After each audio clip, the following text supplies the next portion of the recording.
C'était une stratégie pour lutter contre le Parti québécois qui commençait à ce moment-là à être connu et qui menaçait de faire l'indépendance du Québec.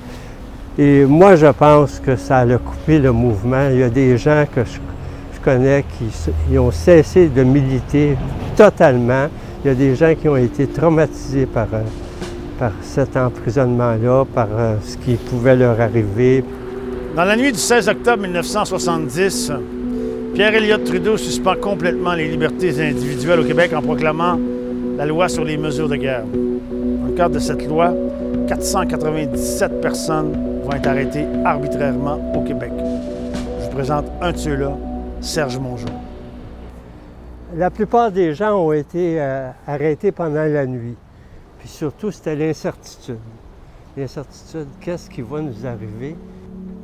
Si ma femme était au courant, si j'étais disparu, puis il n'y a personne qui savait où j'étais, qu'est-ce qui nous attendait? Pour combien de temps on était là?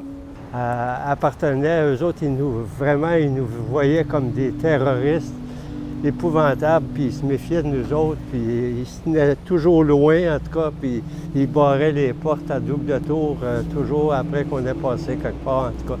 On avait l'air vraiment là, des gens dangereux à leurs yeux. Les premiers jours, on était 23h30 sur 24 dans la cellule. Donc, on ne savait absolument pas ce qui se passait.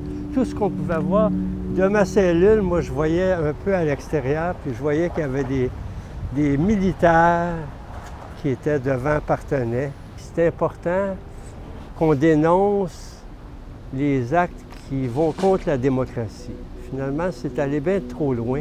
Pour moi, là, ça a été un geste de Trudeau qui a porté les fruits que Trudeau voulait qu'il porte. C'est-à-dire, on va couper le mouvement à sa base, on va l'empêcher.